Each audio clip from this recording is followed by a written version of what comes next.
La palabra dice en Hebreos capítulo 13, verso 15, dice: así que ofrezcamos a Dios siempre por medio de Él sacrificio de alabanza, es decir, fruto de labios que confiesen su nombre.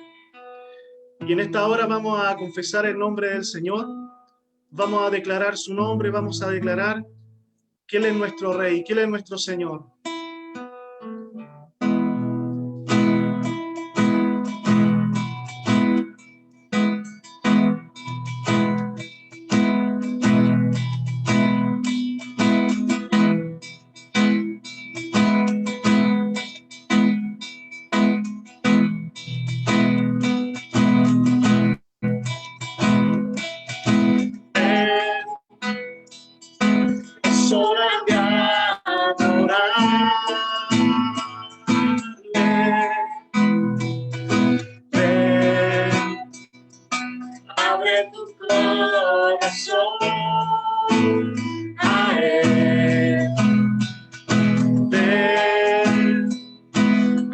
Su trono estamos, ven ante la majestad de Dios, ven,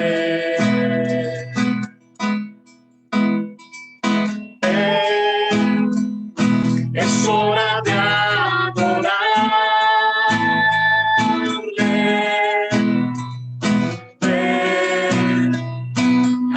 Tu corazón a Él,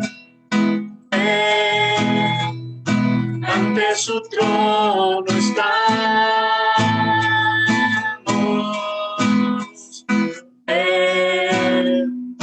ante la majestad de Dios.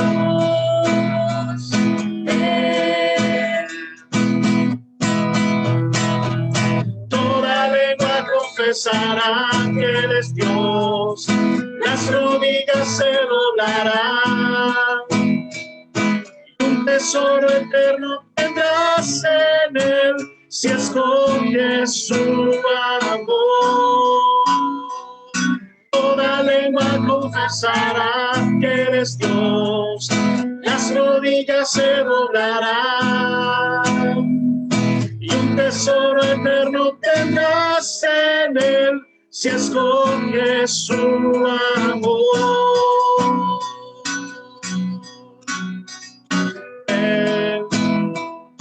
Es hora de adorar.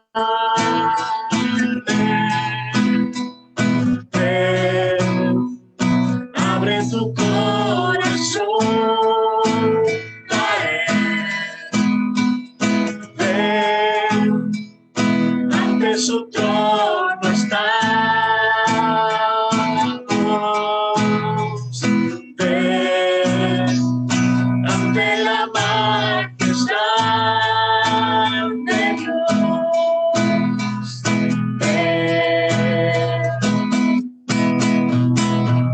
Toda lengua confesará que Él es Dios, las rodillas se doblarán, un tesoro eterno tendrás en Él, si escoges su amor. Toda lengua confesará que Él es Dios, las rodillas se doblarán, y un tesoro eterno tendrás en Él, si escoges su amor. Él es Rey, Él es Rey, Él es Rey, Él es Rey, Él es Rey, Él es Rey. Toda lengua confesará que Él es Dios, las rodillas se doblarán, y un tesoro eterno tendrás en Él, si escoge su amor. Toda lengua confesará que Él es Dios, las rodillas se doblarán, y un tesoro eterno tendrás en Él, si escoge su amor. Él es Rey, Él es Rey, Él es Rey.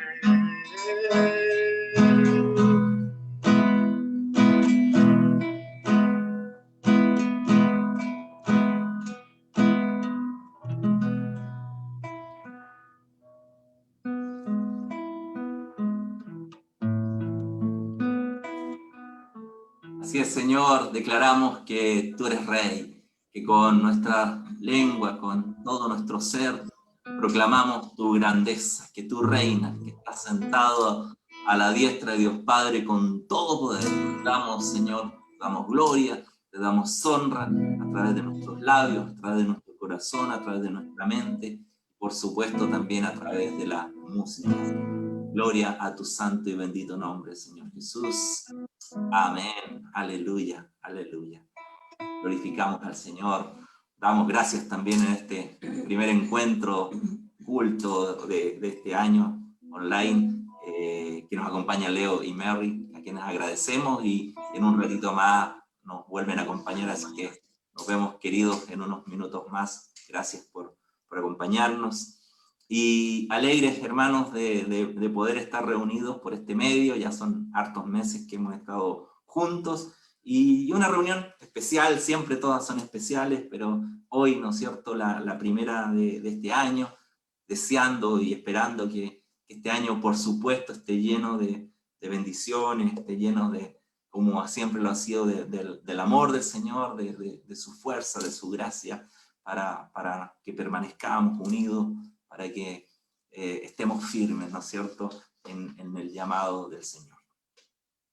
Hoy queremos conversar, compartir. Le hemos dado, siempre tratamos de darle un nombre para guiar nuestro tema: obediente hasta la muerte y muerte de cruz. Y queremos cruzarlo, queremos relacionarlo con la autoridad de Jesús, para que vayamos entendiendo esta reflexión.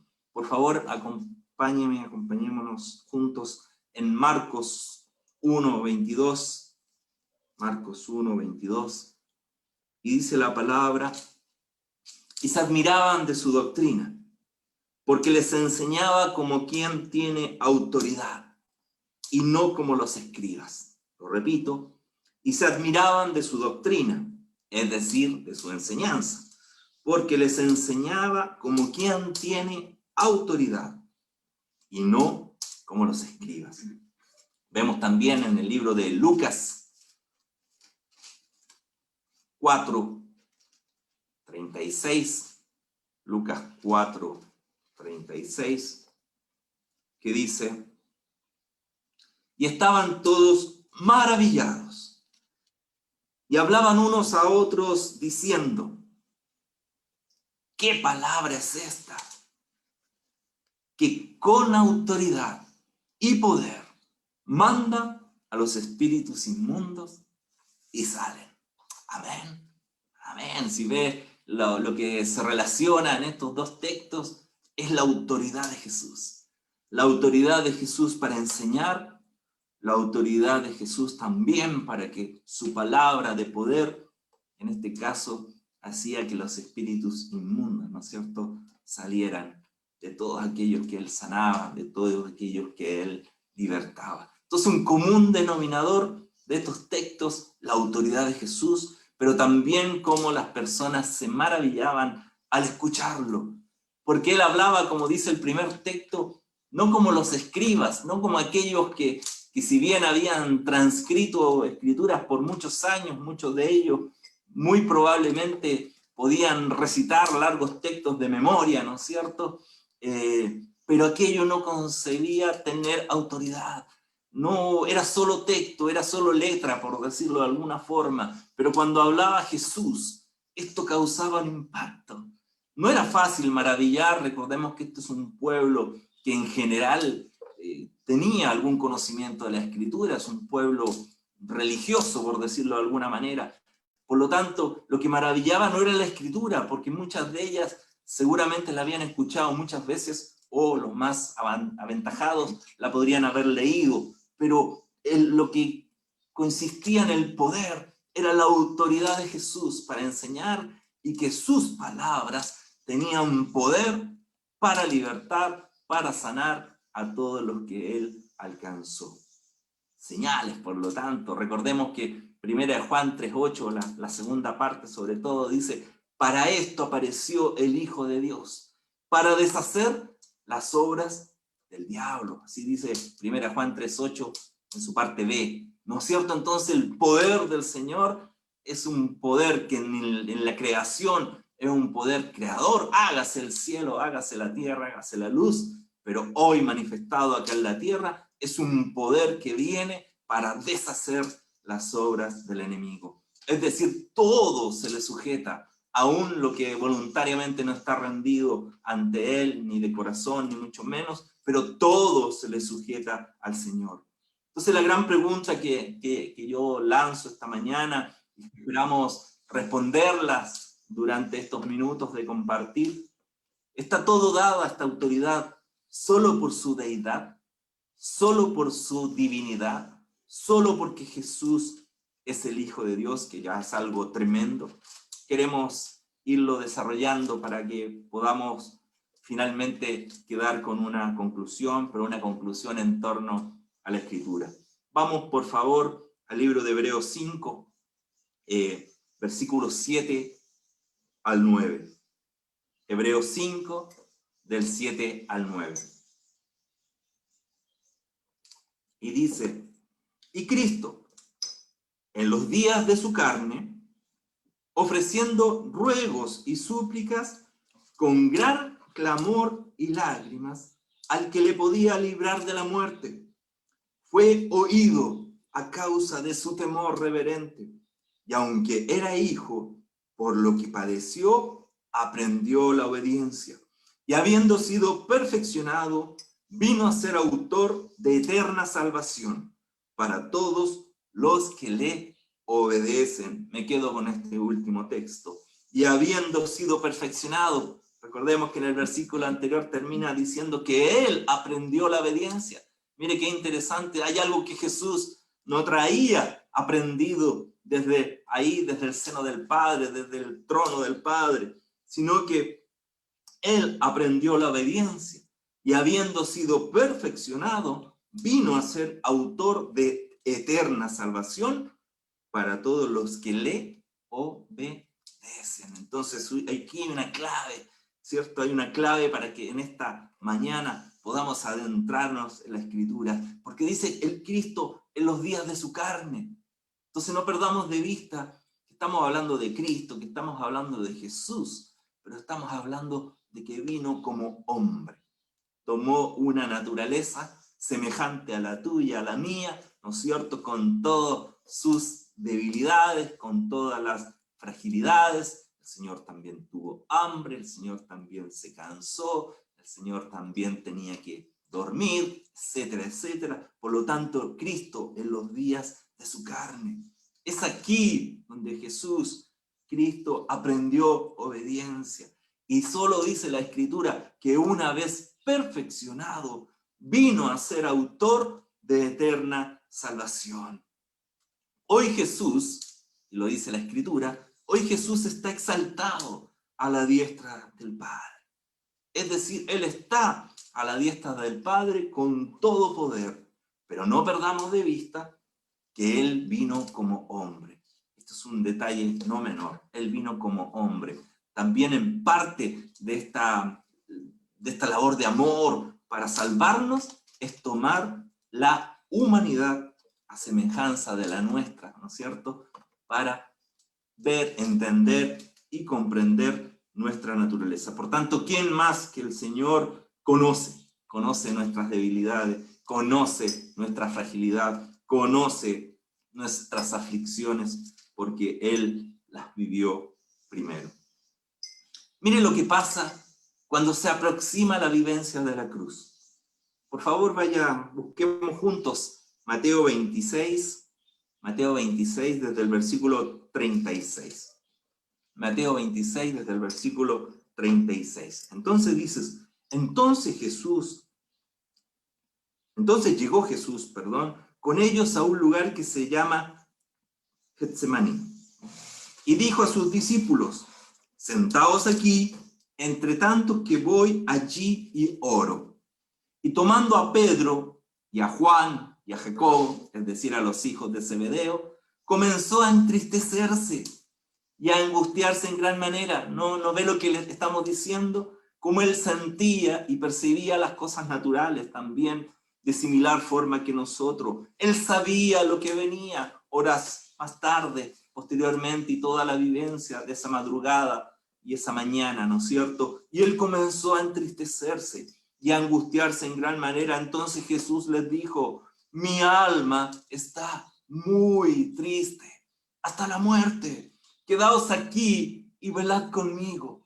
Mira qué sentido también del Señor. No hemos sentido en algún minuto de aflicción, de una situación particular, que sería bueno sentirnos acompañados, no sentirnos solos.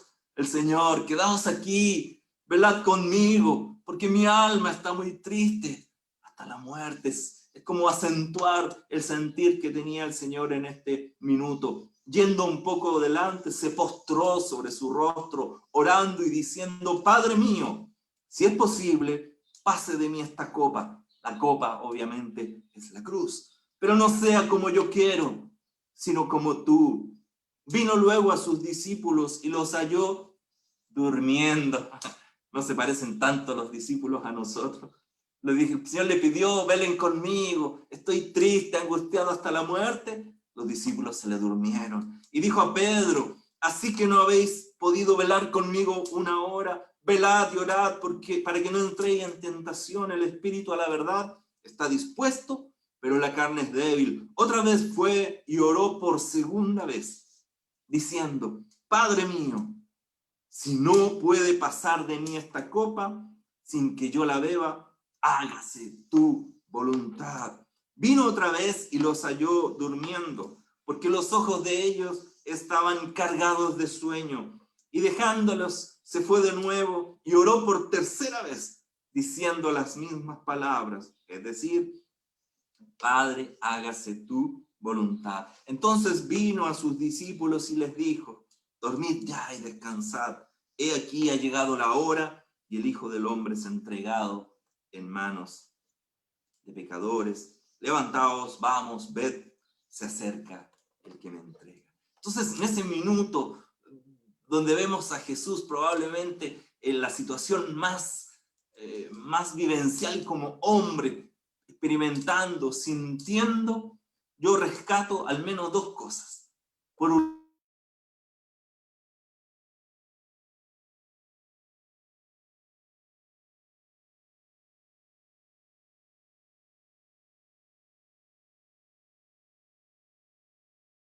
finalmente con los pecados de nosotros, con los pecados de la humanidad sobre sí, la separación del Padre iba a ser un hecho.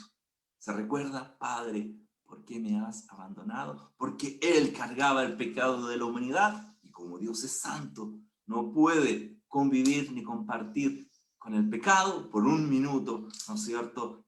Jesús queda solo. La separación del Padre también se venía, aunque fuese por un momento, ¿no es cierto? Entonces, dos cosas: se venía el dolor físico, súper resumidamente, y segundo, la separación del Padre. Y yo le pregunto a cada uno de ustedes, hermanos, amigos, todos los que nos puedan estar acompañando en vivo o que vean después este compartir grabado, ¿cómo se ha sentido usted cuando viene algo difícil? ¿No nos ha causado muchas veces una sensación de nerviosismo?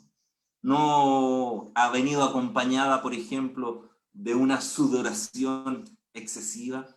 Quizás algún problema, si vamos más allá, al colon, al estómago, ahí un nervio, un nudo en el estómago, ¿no es cierto?, ante una situación. Jesús vino como hombre y él está sintiendo de forma similar. Versículos 36 y 37, entristecido, angustiado. Versículo 38 reafirma, mi alma está muy triste. Versículo 39, él comienza a poner todo delante de Dios una vez más. No sea como yo quiero. Versículo 42, ora por segunda vez. Versículo 44, por tercera vez.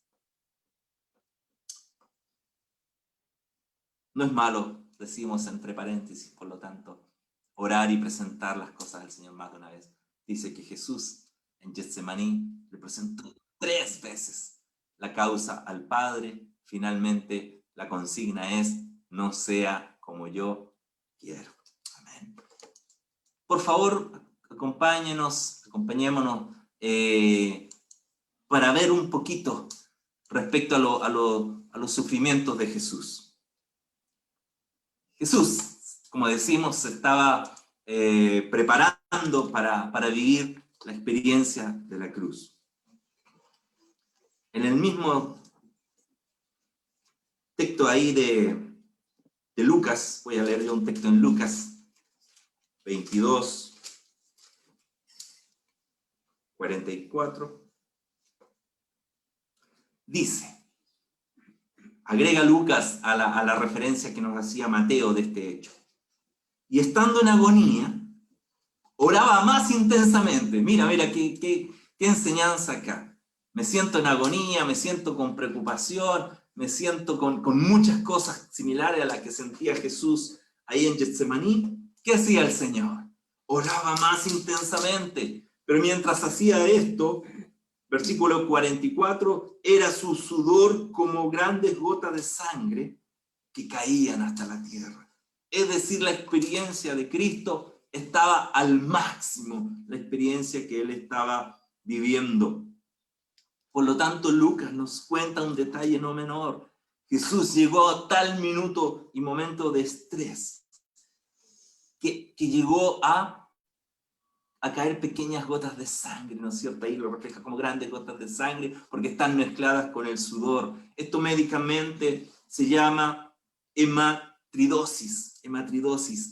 Es un hecho que no es muy común, pero se da o puede darse cuando hay un alto grado de sufrimiento psicológico, una alta tensión, y la tensión en el cuerpo, en el organismo de Jesús, estaba al máximo, una sensación muy fuerte de todo lo que se viene, todo lo que él se está preparando. Por lo tanto, los vasos capilares, ¿no es cierto?, donde actúan las glándulas sudoríficas, juntan por ese minuto sudor y sangre, y esta cae, ¿no es cierto?, en este caso, como dice ahí, a la tierra.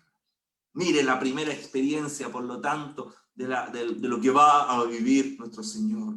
Ahora, por favor, detengámonos un minuto en la flagelación misma, en la vivencia de Jesús antes de la cruz.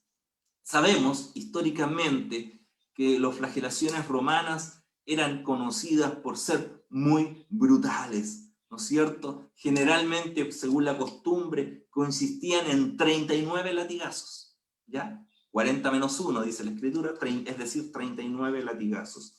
Ese látigo estaba hecho con tiras de cuero, pero también tenía entrelazada unas bolitas de metal, ¿no es cierto?, juntamente con el cuero, con la finalidad de causar, al ir golpeando a la persona que está sometida, ¿no es cierto?, moretones, contusiones. Pero es más, ese látigo no solo tenía cuero y no solo tenía estas pequeñas bolas de metal a fin de dañar mucho más al que está siendo ahí golpeado, sino que también tenían pedazos de huesos, los cuales estaban afilados. Es decir, que cada latigazo no solo comprendía cuero, que decir, no, me deja rojito, no, tendría bolitas de metal, comprendía hueso afilado, con cuya finalidad era que la carne de la espalda y de toda la zona donde el látigo golpeara, quedara herido, ¿no es cierto? Que se quedara con una herida, porque quedaba un corte en la carne. Por lo tanto, la finalidad era desgarrar desgarrar la espalda, desgarrar los muslos, las nalgas, si fuese ahí también donde llega el latigazo, a fin de generar, por supuesto, un alto dolor. La finalidad de esto también es que las venitas de la persona afectada, en este caso de Jesús, quedaban al descubierto, quedaban ahí expuestas, con una sensibilidad al máximo, ¿no es cierto?, luego de toda esa flagelación. Esto provoca, queridos, una conmoción. Yo uso un término médico aquí que obviamente lo tuve que investigar, hipovolémico, ¿no es cierto?, que significa que esta conmoción tal viene porque la persona sufre una importante pérdida de sangre. 39 latigazos son virtualmente o potencialmente 39 heridas, unas más grandes que otras. Y esto, al haber una pérdida de sangre en el organismo, produce que el corazón se acelere, ¿no es cierto?, para tratar de bombear sangre, porque la sangre está en menos cantidad en el organismo. El segundo efecto que se va produciendo, una baja en la presión sanguínea, lo que puede provocar finalmente un desmayo o un colapso general. Tercer elemento, los riñones dejan de producir orina. ¿Para qué? Para que no se vaya perdiendo líquido. El organismo es tan inteligente, tan perfecto, creado por el Señor obviamente, que los riñones dejan de producir orina para contener y guardar todo el volumen líquido que pudiera ser útil, ¿no es cierto?, en el organismo.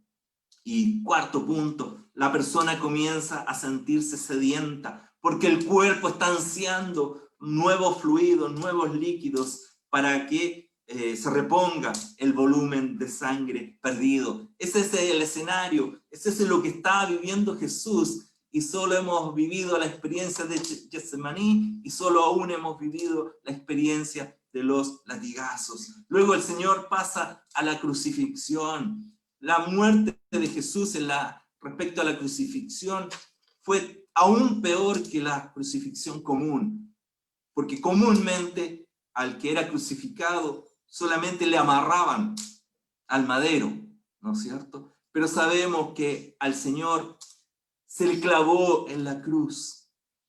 Vuelvo a decir, siendo que muchos en otras oportunidades solo eran amarrados. Lo acostaron sobre el madero horizontal y clavaron sus muñecas, ¿no es cierto? Hemos visto ahí representado como que habrían clavado la palma de su mano. Históricamente se entiende que clavaron sus muñecas, ¿no es cierto?, porque esa era la costumbre. Y nótese el detalle de los clavos. Los clavos históricamente se sabe que medían no menos de 13 centímetros, pudiendo llegar hasta 18, de un clavo obviamente muy, muy afilado.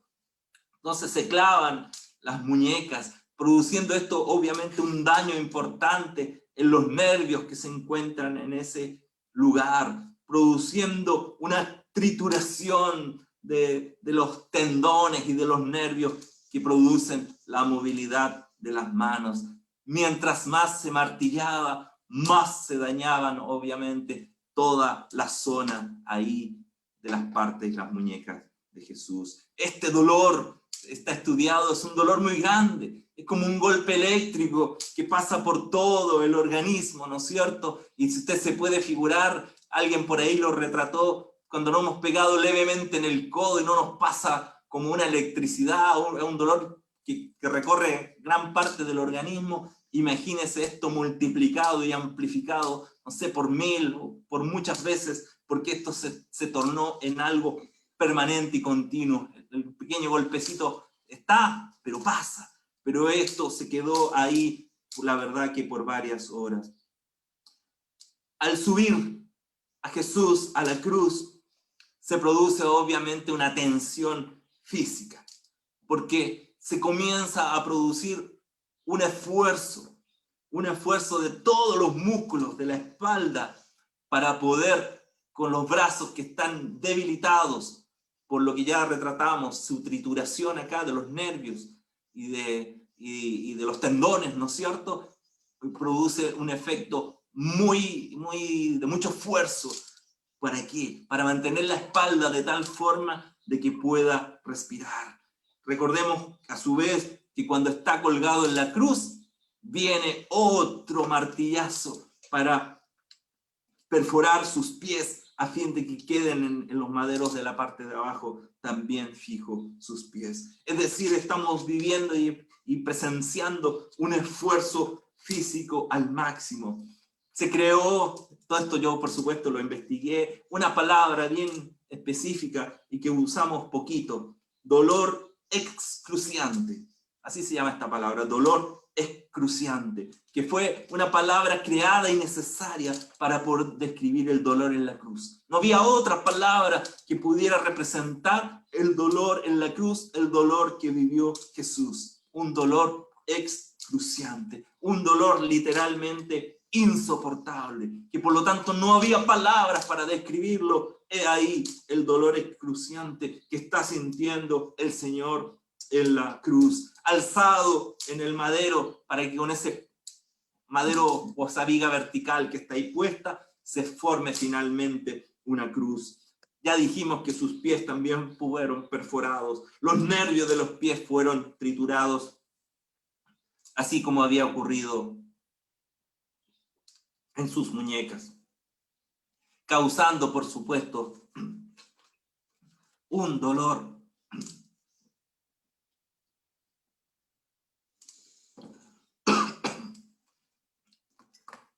terrible. Vamos a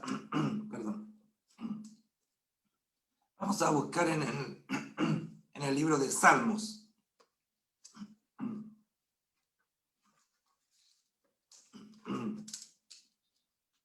Salmo 22,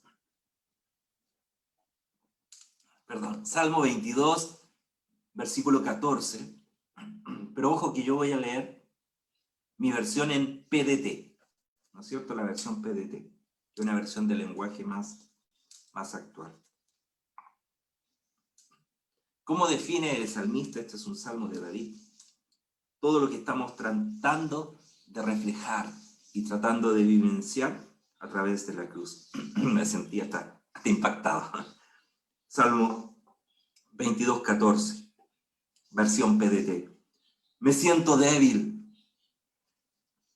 derramado como el agua. Mis huesos se han dislocado. Ya quedamos con que Jesús fue subido en ese madero horizontal. Sus brazos, yo me lo imagino aquí de forma muy incómoda, ya comienza a tener que hacer un esfuerzo para soportar su cuerpo. Describe el salmista, sus huesos se han dislocado. El peso de su organismo dislocando los hombros y aumentando aún el dolor que ya era bastante. Me siento débil, derramado como el agua, mis huesos se han dislocado, mi corazón se derrite como cera en mi interior, mi boca se siente seca como la arena, mi lengua se pega al paladar. Tú me has puesto al borde de la muerte, los perversos me han rodeado como jauría de perros rabiosos, se me han paralizado las manos y los pies. Puedo ver mis huesos y contarlos uno a uno. Mientras tanto, toda esta gente sigue observándome. Se reparten mis ropas y apuestan mi túnica. Señor, no me dejes solo. Tú eres mi fortaleza. Yo lo leería, Padre, no me dejes solo. Tú eres mi fortaleza. Mire todo lo que está expresado en este salmo tremendo, 22 desde el 14, de la vivencia de Jesús en la cruz.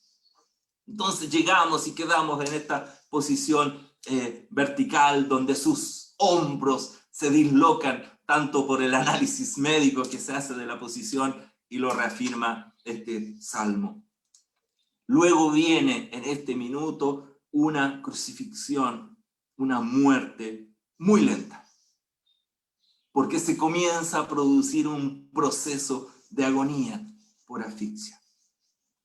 Todo lo que ya hemos descrito, sumado a que todo esto que estamos relatando en solo unos minutos se comenzó a vivir toda la madrugada, por decirlo así, los golpes, los azotes y todo lo que ha vivido el Señor, por lo tanto que le tiene extenuado. Agregamos que uno de los evangelios al menos relata que cuando él llevaba y cargaba la cruz hasta el Calvario, tuvo que ser inclusive ayudado, porque se desmayó, ¿no es cierto?, y no pudo soportar el peso del madero. Por lo tanto, lo vemos extenuado. Y ahora el gran esfuerzo que se comienza a vivir en la cruz es poder respirar, algo que para ti y para mí es tan sencillo, y luego poder, inhalar y luego exhalar. Él tiene que apoyarse, todo esto en base médica, él tiene que apoyarse en sus pies a fin de que aquel aire que había inhalado finalmente lo pueda expulsar. Entonces cada vez que respira hay un esfuerzo doble. Los brazos con su espalda que está rasgada, 39 azotes, heridos sus músculos, al vivo ahí sus venas, y luego hacer fuerza con sus pies para que el aire que había inhalado pueda ser exhalado. Dijimos, una muerte lenta, una muerte por asfixia. Yo lo investigué también, el dióxido de carbono comienza a ser retenido en el organismo por esta dificultad respiratoria. Esto produce algo que acá médicamente le llaman acidez en la sangre, ¿no es cierto? El corazón comienza finalmente, ya en la etapa final, se entiende que Jesús estuvo aproximadamente 3 horas en la cruz. Todo este proceso de no poder desprenderse del dióxido de carbono de forma natural, como lo haces tú, como lo hago yo cuando estamos aún en este minuto respirando, produce, ¿no es cierto?, unos latidos erráticos para que finalmente el Señor esté percibiendo que va a morir. Médicamente se entiende que una persona que ya está en este estado puede percibir que se aproxima a la muerte porque se da cuenta de que sus latidos han ido variando y que ya le cuesta cada vez más permanecer, ¿no es cierto?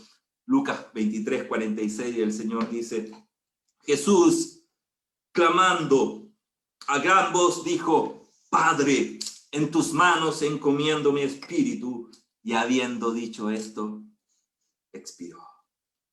Amén. Entonces, a mí me parece tremendo, quizás un poco fuerte recordarlo, pero es importante recordar la cruz, porque si no recordamos la cruz, perdemos de vista todo lo que el Señor hizo por cada uno de nosotros, todo lo que el Señor vivió por amor a ti, por amor a mí, por amor a toda la humanidad. Por lo tanto, no lo perdamos de vista, recordémoslo cada día, revisa estos detalles que suenan fuertes, que suenan crudos, pero esto el Señor vivió desde la misma noche, cuando la palabra, lo vimos ahí en Lucas, nos relataba que inclusive llegó a sudar sangre. Pablo, magistralmente, en Filipenses 2, nos demuestra todo lo que vivió Jesús desde el punto de vista espiritual. Ya pusimos lo vivencial de la cruz, ahora quiero agregar otra cosa tremendamente importante para cruzarlo con esto que ya hemos visto. Desde el versículo 5, Filipenses 2, desde el versículo 5 al 11. Filipenses 2, desde el versículo 5 al 11.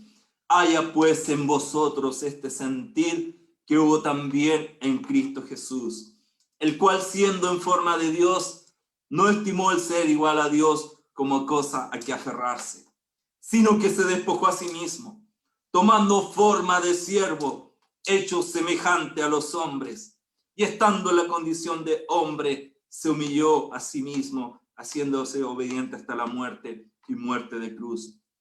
Por lo cual Dios también le exaltó hasta lo sumo y le dio un nombre que es sobre todo nombre, para que en el nombre de Jesús se doble toda rodilla de los que están en los cielos y en la tierra y debajo de la tierra, y toda lengua confiese que Jesucristo es el Señor, para gloria de Dios Padre.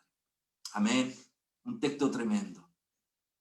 Pero disculpe, yo sé que estamos en vivo, pero quiero ser sensible.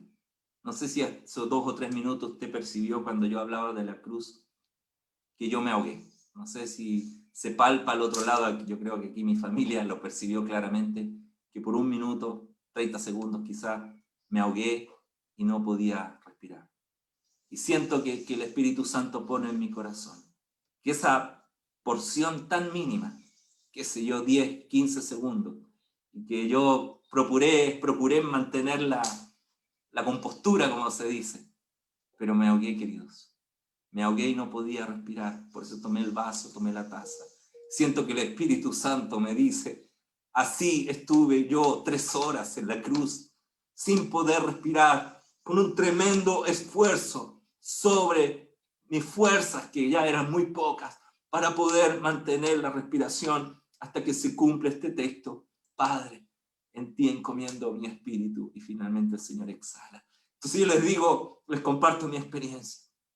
Fueron solo segundos, probablemente no más de 15, pero estuve realmente asustado, porque no lograba respirar, no lograba hacer algo tan sencillo como que el funcionamiento de mi cuerpo me pudiera permitir de nuevamente exhalar. Era como que si toda mi garganta y toda mi parte acá natural se hubiese cerrado, y me asusté, la verdad que me asusté. Entonces yo le digo, en esta experiencia muy menor, muy pequeñita, delante de todo lo que vivió el Señor, que quizás no me duró más de 15 segundos, quizás yo aquí el patudo tratando de transmitirles a ustedes todo lo que vivió el Señor.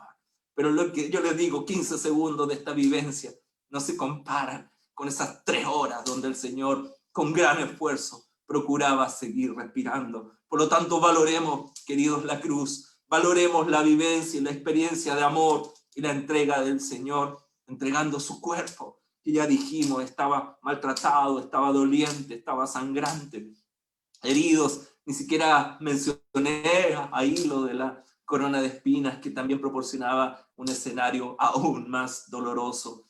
Oh, fue tremendo no poder respirar 15 segundos.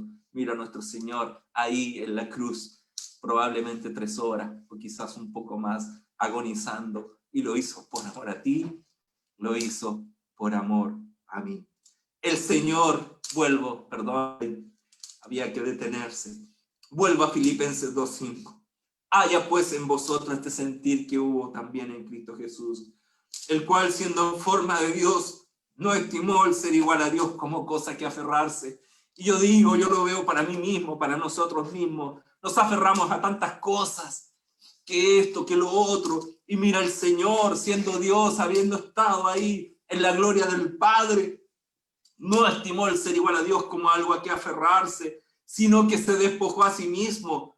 Versículo 7, se despojó a sí mismo y tomó forma de siervo, semejante a los hombres como tú y como yo. Y estando en la condición de hombre, que ya significa semejante humillación, semejante despojo, como lo describe magistralmente Pablo a través del Espíritu Santo, él se hizo obediente hasta la muerte, y muerte de cruz, la peor muerte de la historia y conocida en ese minuto. Y ya tratamos de relatar lo crudo y lo fuerte que significó y lo doloroso que significaba la cruz. Pero ¿por qué es tan importante recordarlo?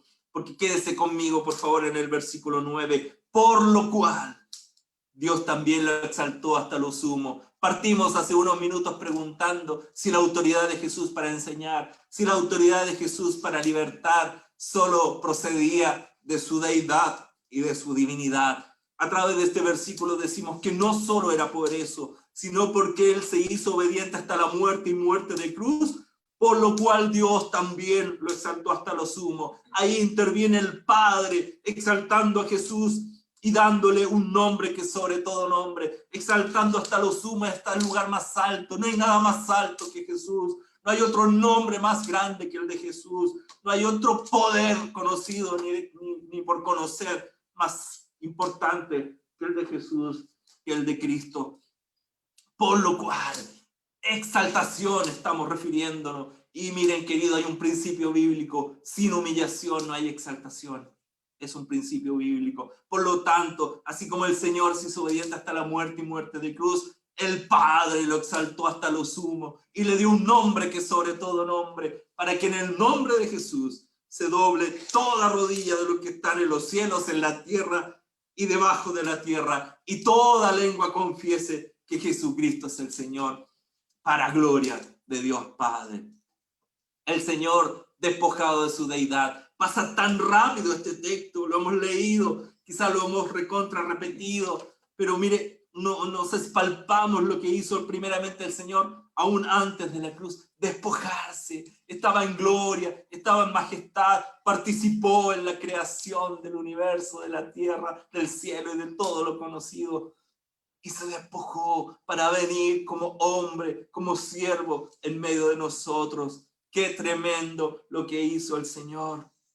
Mismo Jesús reconoce en Juan 14:28, porque el Padre es mayor que yo. Entonces viene un sentido de venir como hijo, un sentido de sujetarse voluntariamente a la autoridad del Padre. Por lo tanto, Cristo es la mayor representación de obediencia y sigue siendo para nosotros hoy, mañana y siempre ejemplo de obediencia para cada uno de nosotros. Después de haber compartido la gloria con el Padre, después de haber compartido la autoridad con el Padre, Él se despoja y se hace semejante como siervo y semejante a los hombres y se somete obedientemente, ¿no es cierto? Tomando consigo todas las limitaciones, ya lo dijimos, que tienes tú, que tengo yo, que tenemos cada uno de nosotros. Por cuanto Él se hizo obediente hasta la muerte y muerte de cruz, el Padre lo exaltó hasta lo sumo. Aleluya, no perdamos de vista, el Padre lo exaltó hasta lo sumo. Me gusta esto que nos enseñó en algún minuto Watchman Nee. Dice, los que no conocen ni la autoridad ni la obediencia, no conocen a Dios ni a Cristo. Lo repito, los que no conocen ni la autoridad ni la obediencia, no conocen a Dios ni a Cristo.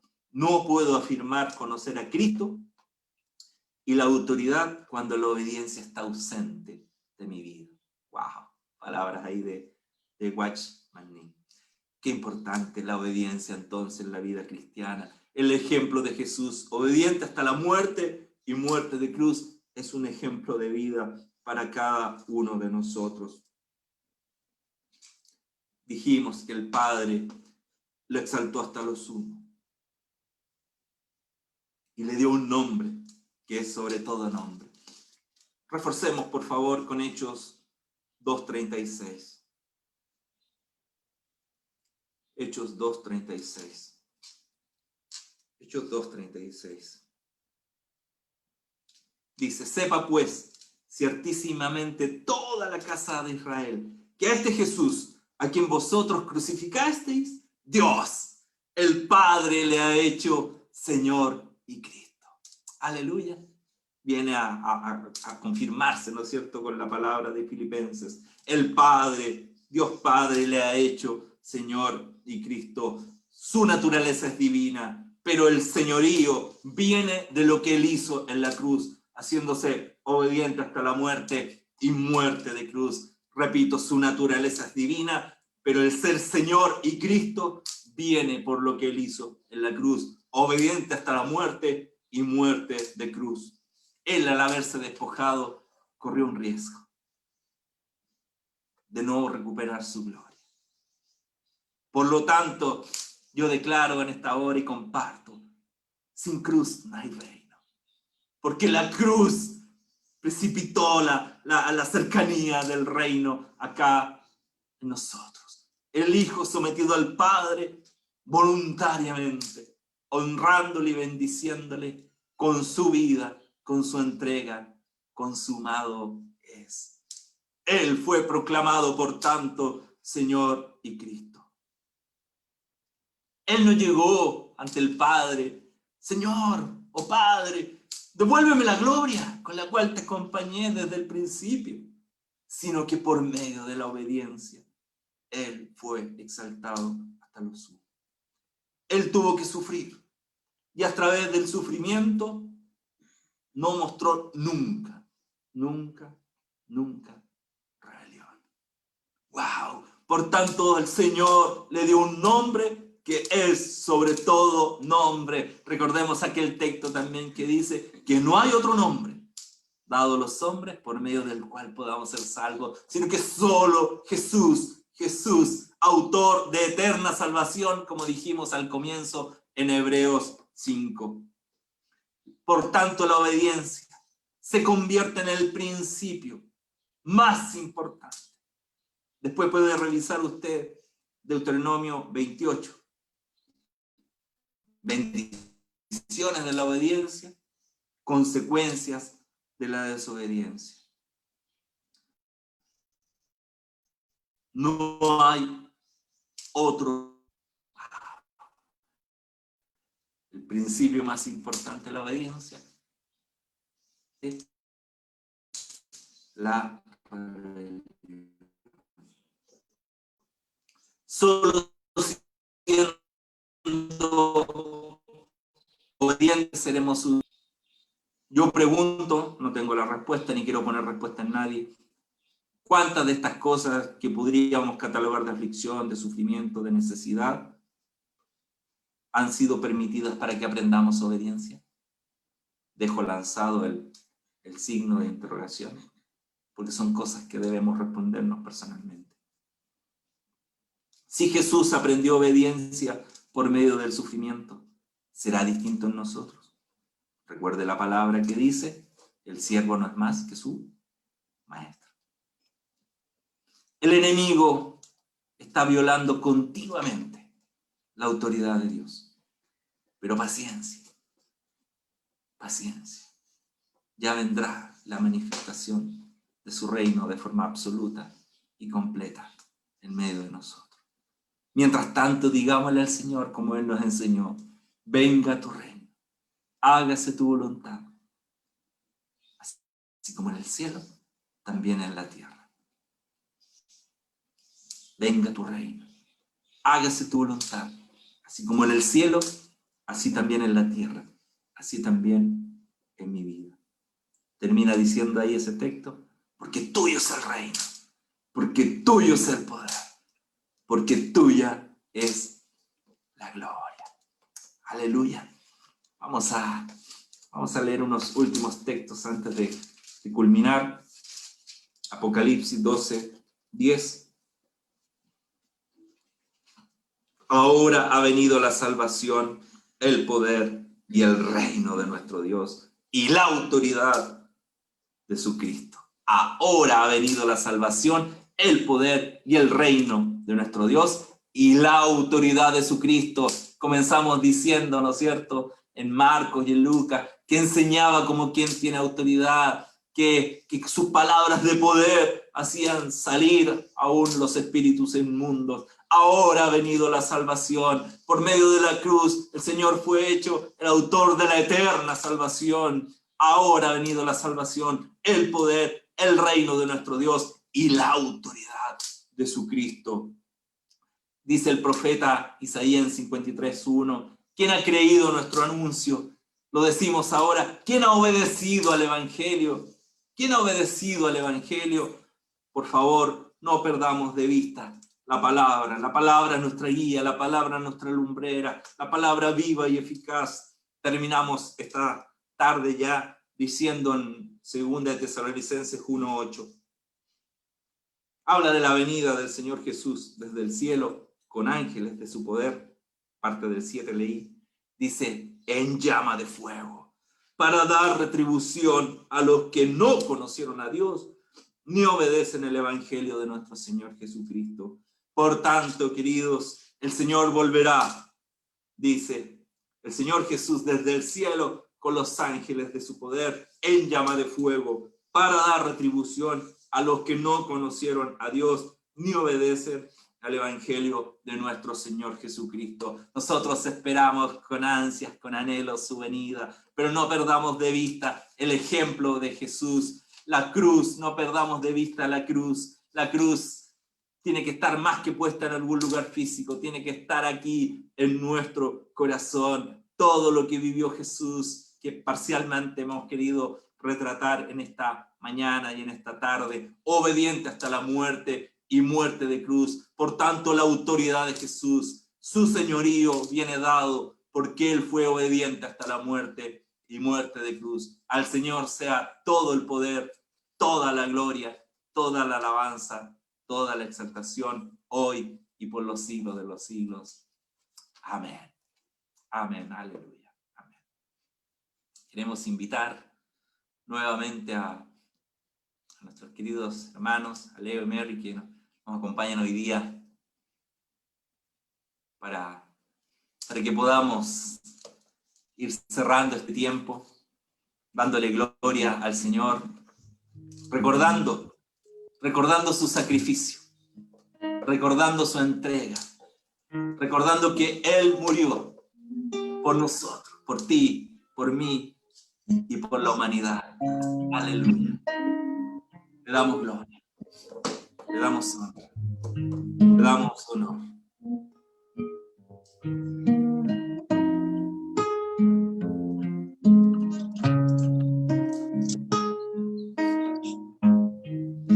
La luna entristeció, el sol se apagó, cayó el Salvador del mundo. Su cuerpo en la cruz, su sangre derramó, el peso del pecado sobre él.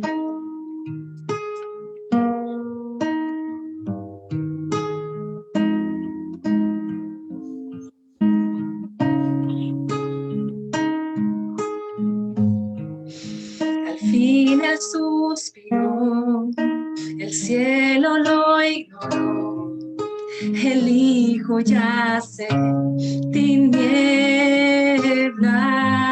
la guerra él ganó, la muerte derrotó, el infierno fue al fin vencido. La tierra retumbó, la piedra él quitó, su amor perfecto siempre vencerá. El Rey resucitó, la muerte derrotó, ganando la victoria. Por siempre a Él la gloria es, por siempre exaltado es, por siempre Él es digno. Vivo está, vivo está. La tierra retumbó, la piedra él quitó, su amor perfecto siempre vencerá. El Rey resucitó, la muerte derrotó, ganando la victoria. Por siempre a Él la gloria es, por siempre exaltado es, por siempre Él es digno. Vivo está, vivo está, por siempre a Él la gloria es, por siempre exaltado es, por siempre Él es digno. Vivo está, vivo está.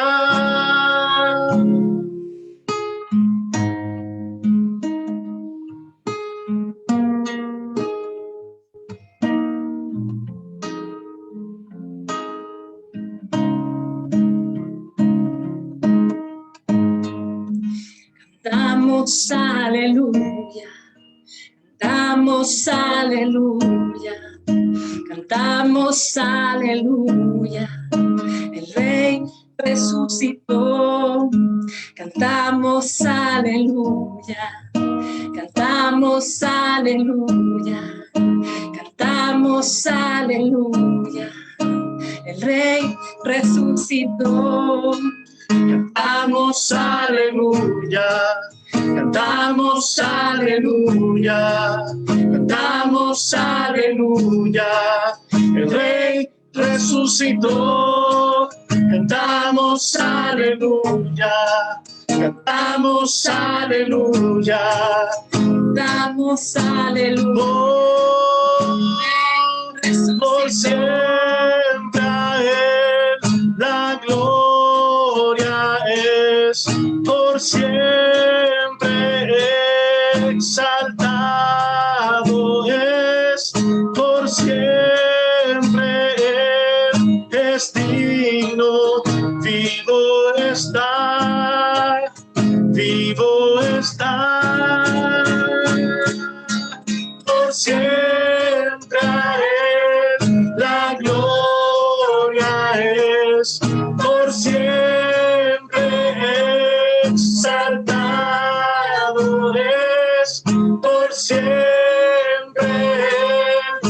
es digno, vivo está, vivo está.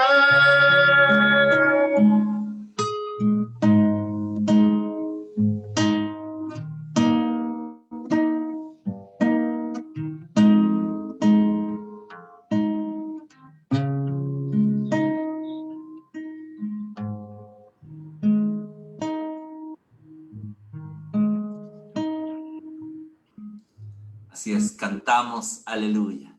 Él reina, Él está vivo, con toda gloria, con todo poder, con toda autoridad. Un abrazo, queridos, a todos los hermanos.